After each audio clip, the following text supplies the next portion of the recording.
First Person Advisors is now a subsidiary of NFP, the fifth largest insurance broker in the world, combining local expertise with access to global capabilities and solutions. Learn more at firstpersonadvisors.com. Idle in thumbs, but I drown out, it's strewn with hums.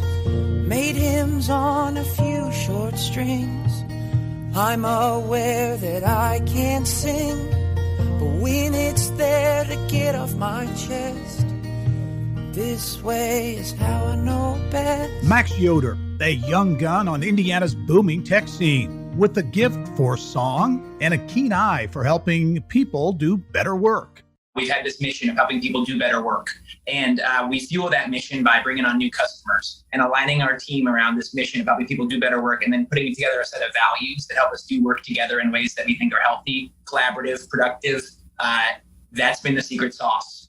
The secret sauce put his company, Lessonly, on Indiana's tech front burner in less than a decade. And it's paid off big time with a recent sale to California-based Seismic in a deal that is creating a $3 billion company. Join us for a conversation with Hoosier rising tech star, singer, songwriter, and author Max Yoder on this edition of the Business and Beyond podcast.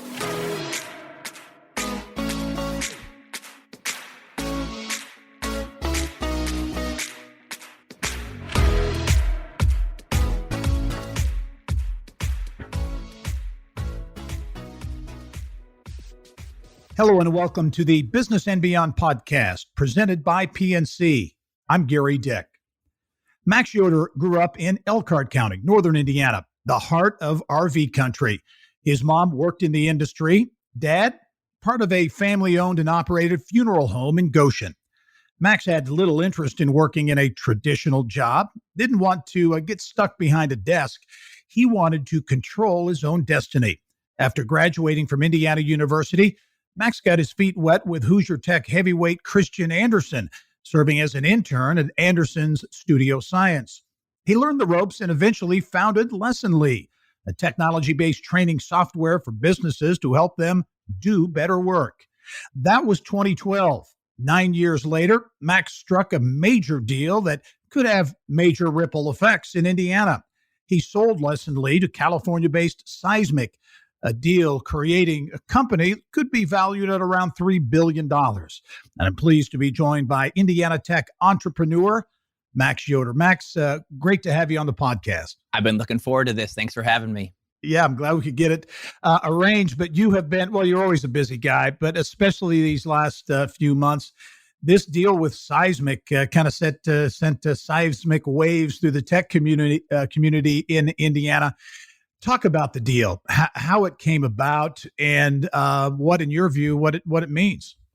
Yeah, it was so organic. 2018, Gary, we meet the Seismic CEO, Doug Winter, have a really nice time with him. We're seeing that our customers want Lessonly stuff and Seismic stuff, and they're often looking for it at similar times. So we're talking about a partnership, again, back in 2018. And we just really invested heavily in that partnership because Seismic does things we really appreciate. We do things they really appreciate. Over time, we found we worked really well together. And we saw other players in our spaces joining forces that had the content offering that Seismic has and the training offering that Lessonly has. And we, got more and more interested in working together. It was just such an organic thing where, customer demand kind of drove us together. Nice thing was our teammates liked working together and we complemented one another super well. So we started talking about doing a deal about a year ago and, fast forward to today, it's done. We're on the same team. Yeah, so you knew each other. This wasn't something that happened overnight. This kind of grew over time, right? Yeah, and that's what I hear is pretty common is, when people are kind of putting their whiteboard up of acquisitions they can make, they put people up that they know, companies that they're already working with. So we wanted to be on the radar of enough companies that if they're putting people up on the companies on the whiteboard saying, who are we going to acquire? We wanted to be in the mix. Whether we said yes to that deal or not, is a different question. But we wanted to make sure we were on the whiteboard, and we were with Seismic, and I'm really glad that we were. Talk about Seismic, because they're a big company with some big plans. All indications are that they're looking to go public, right? Yeah, they are big. They could already be public, in my opinion. I mean, I think, a $200 million plus company, that's a big business. 1,000 customers, So, many multi-million dollar customers, every kind of major financial institution you can think of uses Seismic. So they got a really cool company, and we're excited to go along the ride with them. Whenever they choose to go public, won't be up to me, but I'll be happy to be there. Watch the show, because that's something I've never done before, not even close. Okay, I have to ask, Max. Yeah. What was the acquisition price? Yeah, we do not disclose it, but they multiplied our revenue by 10, and we are pumped about that. Very nice. We'll talk about the impact because this kind of deal can have ripple effects throughout the tech community, and you are so representative, I think, of the emerging tech scene in Indianapolis and Indiana. Really kind of grew up in riding that wave, and a deal like this sends a lot of signals out there, can have a lot of ripple effects. What do you think those ripple effects might be of this deal in the tech community?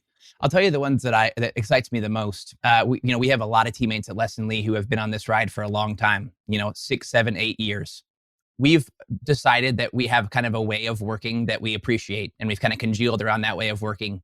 And I don't think that way of working stops when you go somewhere else, right? I think people are going to bring things that they've learned from Lesson Lee to other places. They're going to start businesses based on what they've learned at Lesson Lee. And that's going to be, I'm going to take a lot of pride in that. That's going to be something that is going to be very special for me to watch. I don't imagine I'll ever start another business. So it'll be really fun to watch somebody else start another business and take bits and pieces of Lesson Lee that they appreciated with them. That is what amps me up the most, whether it's a software company or not. Just seeing people go out and catch some of that entrepreneurial spirit and believe they can do it, because my teammates, they definitely can. Yeah, the fact that a big West Coast company looks at Indianapolis and sees a company like Lesson Lee and says, "Hey, we want to grab that company. We want to invest there." Does that send a signal, do you think, to others on the coasts and in other regions around the country that, hey, maybe there is some pretty cool innovation going on here in the Midwest, in particular in Indiana?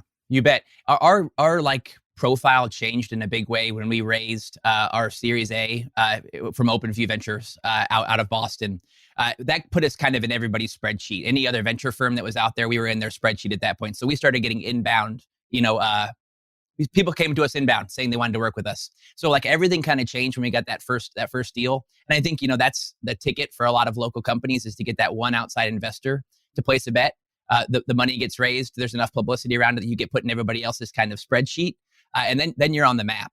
And then, the real hard job is just to build a company that is growing quickly in a capital efficient way with a strong culture. That's the kind of how we think about the trifecta of things, that when it really works, that's what's happening, right? Fast growth with a strong culture, capital efficient way. And if you can do that, people don't care where you are. I know people who get on airplanes to go to Australia to make their investments in companies. They just want to be where the right mix of the business is. The world is very flat in that way. And I'm sure it's flattened even more. Investors used to worry about flights. Now they're like, we can just hop on a Zoom, and board meetings are often happening on Zoom. So this is a really good time to be starting a business in Indiana. There's such a network of people who care to make time to help. And that is something that my teammates and I got a ton of throughout this experience. Scott Dorsey joined our board. What a win that is. What guidance that is. Yeah. You mentioned flights. That could be another thing, because even in the time since you founded Lesson Lee, things have changed here in Indiana. A lot more direct flights, nonstop flights now, certainly. The landscape, if you will, from a technology standpoint is different than it was certainly a decade ago. Right. Oh, yeah. Yeah. It's this is a place to be, and people know it. And, we've got the five plus major schools around here, and I'm sure I'm leaving out somebody's favorite school, but there's a lot of great schools around here. So we got a lot of young talent that we can put in early stage jobs at companies. And this is a place to be. And that's why one of the reasons Seismic was really pumped to be here. Talk about Lesson Lee. You want to help companies, organizations, people do better work. Talk about the business model, if you will, and what Lesson Lee is really all about. Yeah, business model is we make software. People buy it. They tend to buy it for 1 or 2 years at a time. So they'll come in and say, we're going to build all of our training and our coaching on top of Lesson Lee. What that practically means is they've got a sales team or a customer service team, and they need to build lessons, step-by-step lessons. They can be taken on a phone or a computer that teach the salesperson or the customer service person what good looks like. And once they see what good looks like, then we give them the opportunity to practice using practice scenarios, whatever they've just learned. And that's the big differentiator, is being able to practice. A lot of people have used training software where they read something, they take a quiz, and they're done. We have practice scenarios that actually allow you to apply what you've just learned as many times as you want. So you can really get reps in, like going to the gym. And that's building the muscle, right? Reading something does not build, a practical experience. Practicing something does. So we can get really comfortable in a safe environment using Lessonly with what we do. And then we're in front of the customer and we can shine. We don't have to practice in front of the customer as much. And so that's what we've been doing, since we started. First, we started with the learning side. Then we added the practice side. We acquired a company shortly before we were acquired, moved us into the knowledge side. Big idea there is companies have information everywhere. Dropbox, it's in Zendesk, it's in Confluence, all these different information sources. It's in Slack. We bought a piece of software that brings them all into one spot. So you can keep it where it is, but all the search is in one place. So you can find what you need no matter where it might be located. So yeah, we were on a tear of, learning, practicing, and knowledge. And those are things when people come to us, they want to solve one of those problems. And, when we sold the business, we had 1,000 customers. I'm really proud of that because it took a long time to get the first 9. It took a year to get the first 9. So to have 1,000 is bizarre. We'll talk about the start and how the idea, where it kind of bubbled up from. Talk about, going from idea to startup to getting in kind of a growth mode.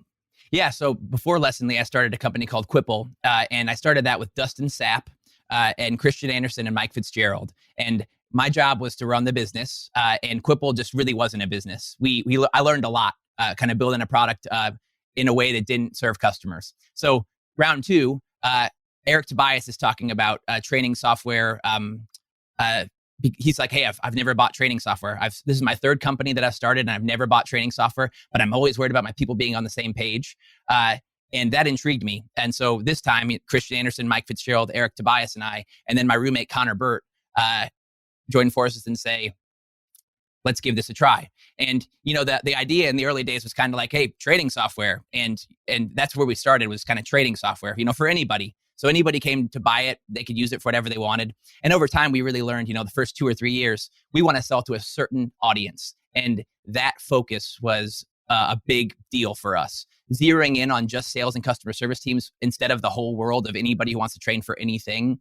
Big deal, because it was scary. That meant we turned off customers, right? We didn't necessarily turn them off like you have to go right now, but we were turning away customers because we were focused on other people who maybe weren't them. And they'd come to us and say, hey, I want to use this for this weird reason. And we'd say, that's not what we do, which, required a sense of bravery to say, we're going to turn down the money you want to spend to focus on an audience that we think we can really nail. So we had really good mentors around us that helped us make that decision. And I don't think the business is where it is today if we don't make that move. You mentioned some names, Christian Anderson, Eric Tobias, Mike Fitzgerald, Scott Dorsey. There are a number of tech heavyweights in the community who really do give back and help to mentor and to nurture and to develop companies and entrepreneurs like you. How important is that element? And do you think Indianapolis maybe is a bit unique? I'm sure it happens in other places, but is a bit unique in terms of the level of support that the kind of the ecosystem provides to entrepreneurs like you? I hope it's not unique. I fear it is. Like it is, it's an uncommon level of access that people get to people who have seen the movie. It ran the playbook really, really well. That's been the difference maker. I mean, Connor and I are coming out of the Orr Fellowship. Corey Kimes joins us. We're coming out of the Orr Fellowship. We're kind of the early team, Mitch Causey at Lessonly. And we don't know what we're doing, right? We have, and the beautiful thing is that's a good thing, right? Because we're trying things that people would say don't do, and that we find out they actually do work. We don't have the dogma kind of dragging us down, but we also don't really know how to grow a team. So, one of the things Mike Fitzgerald tells us early on is hire 3 salespeople, not 1. When you're hiring your first salesperson outside of Connor and you, hire 3. And we're like, we would have never done that on our own. But what that did was it created this really cool sense of camaraderie between those 3 folks that started on the same day, and a nice, healthy competition. If you bring 3 people in at once, they're all getting the same information on the same day. They're all starting from the same place. One of them starts to figure it out, right? And they share what they're doing. And if somebody's having a tougher day, they have somebody to lean on, but they also have somebody to look at and go, that person seems to be figuring out, what do I need to be doing, right? These are things I would have not done. And that's a big difference when you hire 3 people. And then ultimately, 2 of them work out, 1 of them doesn't. And those 2 people, the business grows a lot faster when you hire that way. But that takes some bravery. It takes some foresight. It takes, investors who are willing to burn a little more money in the early days to hire 3 people instead of 1. But little things like that make massive differences to the direct trajectory of a business. I mean, I know companies that have been around for 5 years and they still have 1 salesperson, right? We started with 3. And that made a big difference. We learned really fast as a result. And that's because Mike Fitzgerald suggested it, not because we had the bright idea, right? I was scared as heck when he said that. Yeah. Well, you mentioned, bravery and, the risk taking that's involved in any entrepreneurial journey. As you think back on the early days, did you have self-doubts? Did you have, questions that, hey man, is this really going to work? I'm not sure. Oh yeah. The first company I started, Quipple, it didn't work. And everybody who I knew that it didn't work. So this was going to be data, right? Quipple's kind of an anecdote of like, hey, one time it doesn't work out. If I do it twice, it just might seem like I don't know how to do this. So I felt a lot of pressure. And when Quipple shut down, I don't know if I would have wanted to keep going. But the people, my family members said, hey, Max, we believe in you. We're sure you should try again. But I kind of, was lucky enough to get the sense they had to say that because they love me, right? I'm lucky to be loved by my family. But when people who are not my family looked at me and said, I think you should try again, like you've just learned valuable information that you can apply to this next one. And then they were willing to say, and I'll write a check to help you do it. I mean, what a privileged position that is, but also what a supported position that is, right? Just like that really gave me the confidence of people going, hey, they don't need to say this, right? They're not my mom. They're people who could walk away from me and say, you can't, you don't know how to do it. And they gave me a chance. So yeah, big deal. I was very scared. I was scared for, the first 7 years. It took like 7 years to get into it before I was like, I think this isn't going to go away overnight. That was when I was finally like, oh, it's not going to go away overnight. Like 7 years in, that's a long time. And I think I'm still working that stress out of my body right now. Still doing it while you're doing it. It's going to take years. In a great way, and a great deal with seismic, and again, the ripple effects of that going to be felt for a while. Hey, Max, we typically do most podcasts what we call a 2-minute drill, where you ask our guests to some quick answers to a few questions of the day. Are you up for that? I love it. Okay, all right, Max. What is your favorite way to relax? Playing piano. Playing piano. When I can really sit down at the piano for an hour and just kind of get lost in a similar pattern, just playing the same pattern over and over, it is transcendent. And then, taking naps doesn't hurt either. But playing piano is like a really cool flow state for me. Okay, you're a big music guy. Who's your favorite? You have a favorite musical artist? Yeah, my modern favorite is Dawes, DAWES, a band that I adore. I think their songwriting is top notch, and their music is too. And they're coming to town here soon. Okay, good. Any particular genre of music you really like? I moved to Americana. I'm really getting in a lot more, though, to instrumental music. I'm finding that instrumental music is a lot like abstract art. It's there for a feeling, sending a feeling, right? And sometimes words can get into the way of the feeling, whereas instrumental music is just pure feeling, right? Like when you're listening to a string quartet play something, or a solo piano, there's a feeling coming through. They don't have to use words, right? It's just direct a connection to a feeling. And I'm finding that to be something that I'm going to a lot more the older I get. Oh, good. Okay. Oceans or mountains? Oceans. Okay. Let's see. Favorite snack? Pretzels. Yeah, pretzels. Burnt pretzels. Okay. Did you have a favorite TV show growing up? Oh, yeah. Seinfeld. I got a poster right over here. Good. Okay. Final question for you, Max. If you had one ultimate dinner, 3 dinner guests at a table, say at St. Elmo, who would you invite? And they could be living or dead. Who would you invite? Yeah, I would invite Gabor Mate. I would invite Robert Sapolsky, and I'd invite Kristen Neff. Gabor Mate is, I consider him just a healing personality. He's a doctor, and he helps people through addiction. He helps people through trauma. When I hear him, I just feel like I'm mainlining wisdom from him, and I'd love to meet him. Robert Sapolsky, Stanford, a researcher, and he studies behavior. And I think he has tapped into how behavior actually works as opposed to how we think it works. He would argue circumstance, is the key driver. So when I do something that somebody goes, hey, good job, Max, it is largely driven by circumstance, not by, some special luck, right? Or not by some special skill. And I think he's really tapped into how the world actually works instead of how we want to think it works. And I just think he's a beautiful soul. And then Kristen Neff, she pioneered research around self-compassion. Instead of self-esteem, which people are studying over and over again, she's like, hey, self-compassion, I think, is the actual ticket to a richer and fuller life, into healing. She's changed my life. Her book, Self-Compassion, is a book I recommend to everybody. Fascinating dinner table there, Max. You passed the 2-minute drill in flying colors. And we have more with Max Yoder coming up, including Max, the early years growing up, and then those early entrepreneurial days and some turning points, defining moments in his life. That's when the Business and Beyond podcast returns.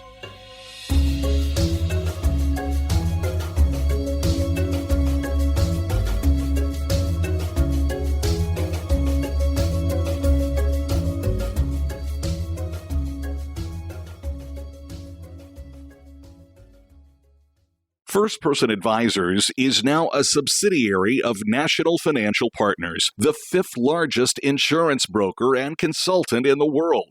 Develop your total reward strategies all in one place with the combination of First Person's local expertise and NFP's global resources and integrated solutions. Learn more at firstpersonadvisors.com. Welcome back to the Business and Beyond podcast presented by PNC.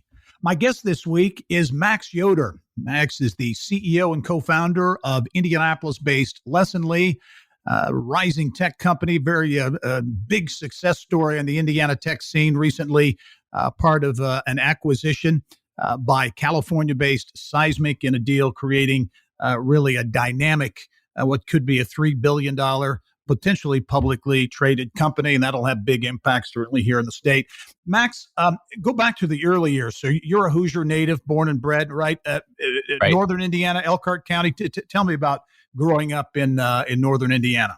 Yeah, it was all I ever knew, and I loved it. I always felt safe. We always kept our doors unlocked. That's a beautiful thing for a kid, right? To not grow up in a stressful environment. The brain can develop in a certain way that pays off for the rest of my life. My dad owns a funeral home that with his brother that my grandpa started. I think that was a very special thing for me to be exposed to. To see many, many dead people at a very early age sends a signal that, this is not a life that lasts as long as we might want it to. And to be able to have open conversations about death on a regular basis is I've learned very rare. And what I think, it brought to me is just an idea of, hey, I'm going to live this one time, as far as I know, and I'd like to kind of soak it up. And if I sense that I'm not soaking it up, I got to ask myself why. Because if anybody can soak it up, I'm in a privileged position to be able to soak it up. So, yeah, that helped a lot. Well, that's interesting. In growing up, a family-run business, a funeral home, that you were able to have a lot of conversation. You had a lot of exposure to death and dying, right? Oh, yeah. It's just not something that I find. I mean, some people don't see a dead body until they're 20 years old. I would see a dead body on a weekly basis because I'd go see my dad at work. And if not multiple times, and that it does something. I don't know what it does, but it did something to me. And it's a really interesting industry. Like, it's an industry where, my father and my uncle have to care for people in their worst days again and again and again, right? Everybody who walks in the door is in a deep, not great day, right? They've just lost somebody they really love. So I developed a respect for how they care for people and how big of a deal it makes to be compassionate to somebody. It also taught me that I can't be empathetic to everybody if I'm going to stay healthy. Because if everybody who walks in, if I kind of mirror their energy, I'm constantly in a not great headspace. If I have sympathy for where they are, and I play a calm, kind of cool role. Cool is not the right word, just a calming presence in front of them. That can be a beautiful thing. So I think I learned a lot just watching the funeral home, and you just feel very lucky for that. But yeah, Elkhart, Indiana, to answer kind of more about my childhood, that was the highest year-over-year unemployment rate in the nation during the Great Recession. Elkhart, Indiana. This is a place that Barack Obama went twice. And he didn't go very many places twice in the Great Recession. But this is where the president came twice because we just got beat up. And I'm in school during that. My mom works at an RV company called Forest River. My dad, runs his own business, and I'm seeing the difference in kind of, every day my mom doesn't know if her job's going to be there, and my dad does, right? Because he's the only one who can let himself go. And my mom, could have the rug pulled out from under her by many, many people. And I just don't think I had the constitution to be my mom. Like, I didn't have the constitution to kind of not know who was going to pull the rug out from under me. And I think that was a big part of me wanting to build a business, of being like, I'm going to have a lot of information here, right? Nobody's going to pull the rug out from under me, was my hope. And fortunately, it didn't happen. But watching that and that moment of just unease and, scariness, that was a big deal for me. Yeah, very interesting. I was wondering how you got that entrepreneurial spirit, and it sounds as though kind of looking at that family-owned business, then looking at that RV sector, which is typically a roller coaster. Can be the lowest of lows, the highest of highs. You never know. Right. That kind of gave you that mindset that, hey, I want to do my own thing. I want to be kind of a master of my own destiny. Yeah, it was certainly helped. And my grandpa starting his business, seeing how that changed our whole family, right? He starts a funeral home. He raises $225,000 in debt in 1955 to start a funeral home. That's a lot of money in 1955. It's a lot of money right now, and he had to pay back every dollar. And so seeing that experience, how that changed my upbringing, right? Because he was an Amish kid, right? His parents were Amish. They left the Amish community 2 years before he was born. And so they kind of transitioned from being Amish to just kind of learning how to not be Amish. And so that's a big deal for him to go out, and start a business. But it changed all of our lives. And, seeing that helped a lot. And then, working with Christian Anderson as an intern, he was helping people start businesses every day that I was there. And what that showed me is this is not magic. This is a process. And if we follow the steps of the process, it doesn't mean it's going to work, right? A lot of businesses follow the steps and they don't work, but it's not magic. And that's a big deal to know it's not magic, because it looks like magic if you've never done it before, right? People start businesses. How? And I'm watching people do it every day with him and saying, oh, this is accessible in a whole new way because of my, proximity. So I want to give that to people now. I want to show people, and I hope I have it lessonly already, that this is not magic, so that they can maybe be a little more emboldened. Yeah. I read, Max, where'd you go to high school? I went to Goshen High School. Goshen High School, the Redskins, right? Yep, you got it. Yep. Okay. I pride myself in my nicknames of high schools, but that's another story. But I read where getting cut from the high school, I think it was the high school basketball team, freshman team, that was one of the best things you'd think ever happened to you. Yeah, and it actually happened 7th and 8th grade. 6th and 7th grade. Okay. Same coach. I try out for 6th grade team. All my friends make it. I get pulled into a room.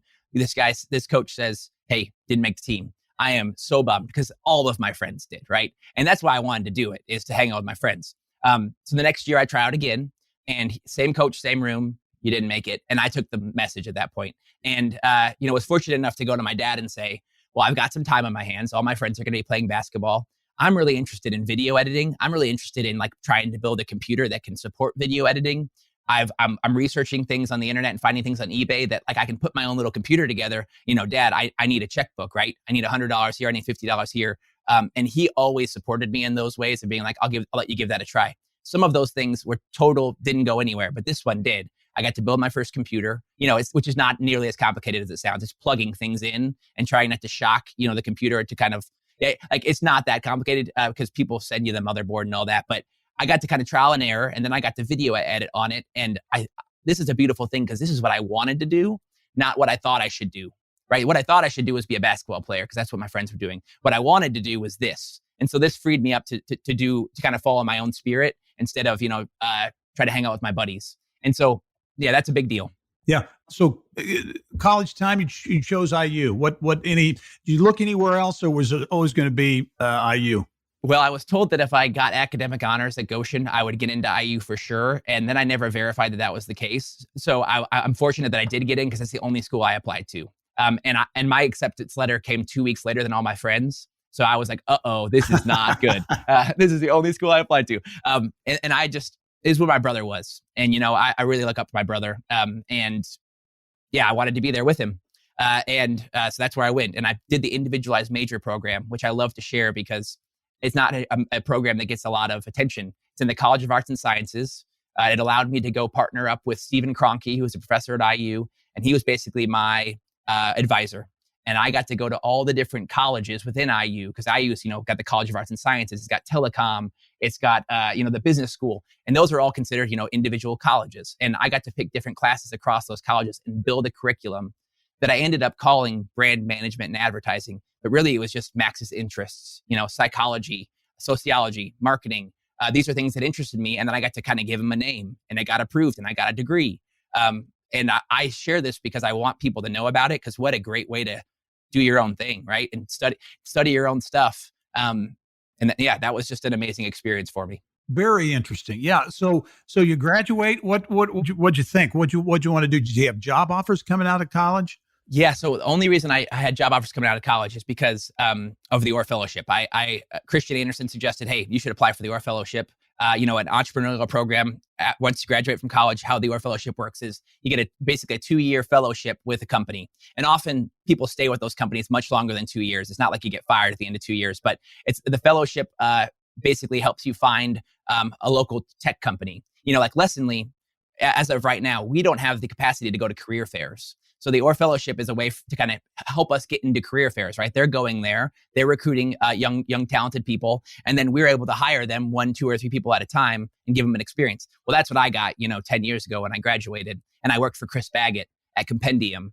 And I mean, this is the lottery, right? I work for Christian, and then I work for Chris, 2 very different people with very different styles, but both very entrepreneurial. And these are 2 mentors of mine, straight out of the gate. I can't underexpress how valuable mentorship has been to my life, and how much I want other people to get as lucky as I did around mentorship, because it's just everything for me.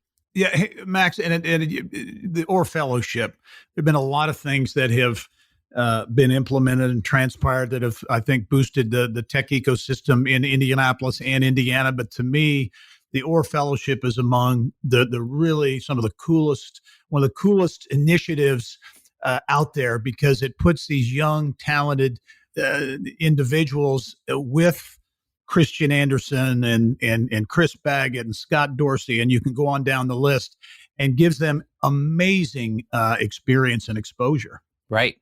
Yeah, it's a gift, and it's getting bigger and bigger. And it changed my life. Matt Hunkler, who runs Powder Keg, he recruited me at a career fair. I mean, I went up to him and said, I'd like to do this, and he was there. And now he's one of my best friends, which is really special. But yeah, what a great experience. So that puts me in Indianapolis. I don't know anybody in Indianapolis, but I'm working for Chris Baggett at Compendium.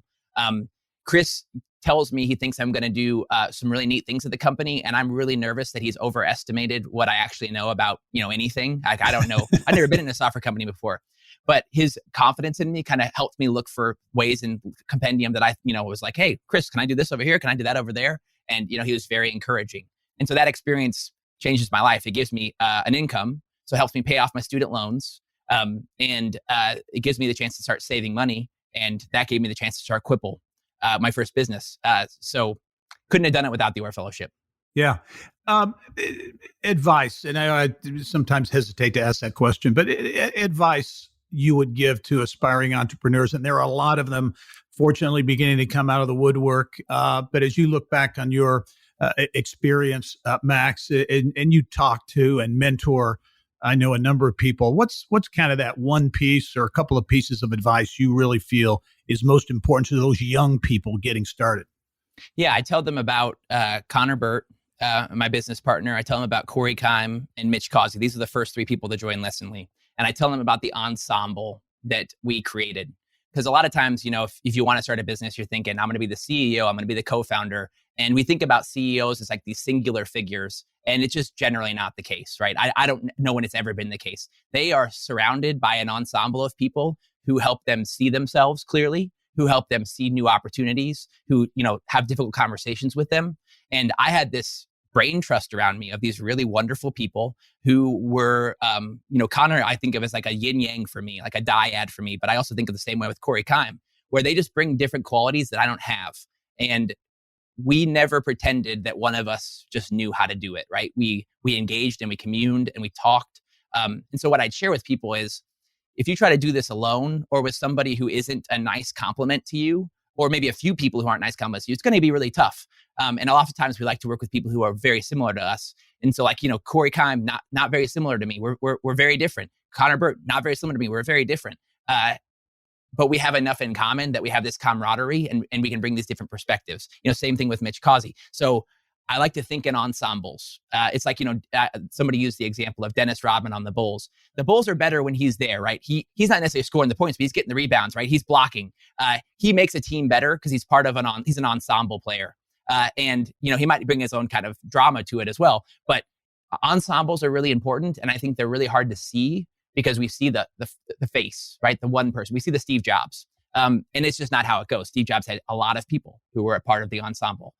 So I recommend that people get partners, and then they humble themselves because they think a CEO a lot of times just should know what to do. Well, on the CEO, don't I need to have the answer? No, your job is to learn the answer, which implies you're going to ask a lot of questions, right? You're going to come open-minded, and all your teammates will do it too if you do it, right? If you come up open-minded and say, I don't necessarily know how to do it, but I bet we can figure it out, other people will follow that lead. If you show up and say, I know exactly how to do it, other people will follow that lead, and it won't be pretty, right? One of the ways you'll learn something, one of the ways you'll be posturing.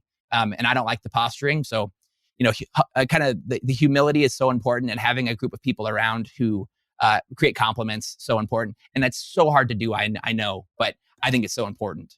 Hey, we talked about your musical interest. Also, before we leave, want to touch on the fact that you are an author, and in fact, just authored your second book, right? That is just published. Talk a little bit about your books, what you are and continue to achieve with those books. The first book, Do Better Work, was really a book to my teammates. It was, I needed it for myself, but I also thought, hey, we're not going to be able to scale this business how we want to if we don't get really clear on our values. And writing Do Better Work was about clarifying our values and bringing just a concreteness to them that they hadn't had before. And so my teammates gave me space, 9 months plus, to really ask the question of, when we're doing our best work, what's happening? When we're making progress, what are people doing? And one of the answers to that was they're having difficult conversations as opposed to avoiding difficult conversations. They're highlighting what's working as opposed to assuming everybody knows what works. They're asking clarifying questions instead of assuming people are on the same page. So these became chapters in the book. And just by watching my teammates and saying, oh, when we're doing our best work, these things are happening. And so we got to congeal those into the book. And the idea was, we ultimately realized these are just behaviors that build healthy relationships. These are not new. And they're not strictly business. These are just relationship behaviors. But what it allowed us to do is kind of codify, here's what it looks like to be in a healthy relationship, and then use those chapters as really a menu. So if you're struggling at work, you can go to the book and say, which value right now could break me out of this struggle? Like, let's go to the menu of options. Maybe I need to share before I'm ready. Maybe I need to ask a clarifying question. Maybe I need to have a difficult conversation. It's a beautiful thing to have a menu when you're stuck, right? So that's what it did for us. And then we just started sharing with other people. And I want to tell you something I'm really, really proud of. Every 3 months, I get to go to the United States Air Force, and these squadron leaders who are just becoming squadron leaders, they invite me in to share the principles of Do Better Work. Why do they do that? Well, historically, they've been a command and control institution, right? People bark at one person who barks at the next person, and there's not a lot of there's not a lot of compassion shown. Well, if there is compassion shown, it's not what people think of when they think of the Air Force, right? They think of kind of giving orders. But giving orders really diminishes communication. If people feel like they can't share or point out an opportunity or a threat to their superior, well, then they don't, right? But if they feel comfortable doing that, well, then the superior gets better ideas. So I get to go in there and share these principles. And what I think is really cool about that is this is not like tech company stuff. Like, this is just human relationship stuff, to the degree that the U.S. Air Force goes, hey, if we don't communicate, people die. If we don't communicate, we make big mistakes. And I'm just super proud that they took principles that Lesson Lee created and are applying themselves. Very cool. Okay, Max, what's next? You've got a lot on your plate with the seismic deal, but as you look to the future, what's next? Yeah, I have a 1-year-old daughter. She turns 1 year old on this 2 days from now. Talk about a lot on your plate. That's plenty right there. Oh, it's so fun. It's I've never been a dad before. My wife's never been a wife before. My wife's never been a mother before. And it's just a beautiful experience to watch our daughter explore and kind of show her creativity. So time with my family is a next level of fun right now, because it's just fun to be with my daughter. It's fun to be with my wife. I have a reverence for my wife that before she was a mom, this is a whole new level for me, watching my wife and feeling this reverence for her. So that's a big deal to me. And making more time for music. Music is this thing that can bring people to, when I'm in a room playing music with my friends, I play music with Jeb Banner, Matt Hunkler a lot, a gentleman named Vess Rutenberg, my friend Anthony Garber.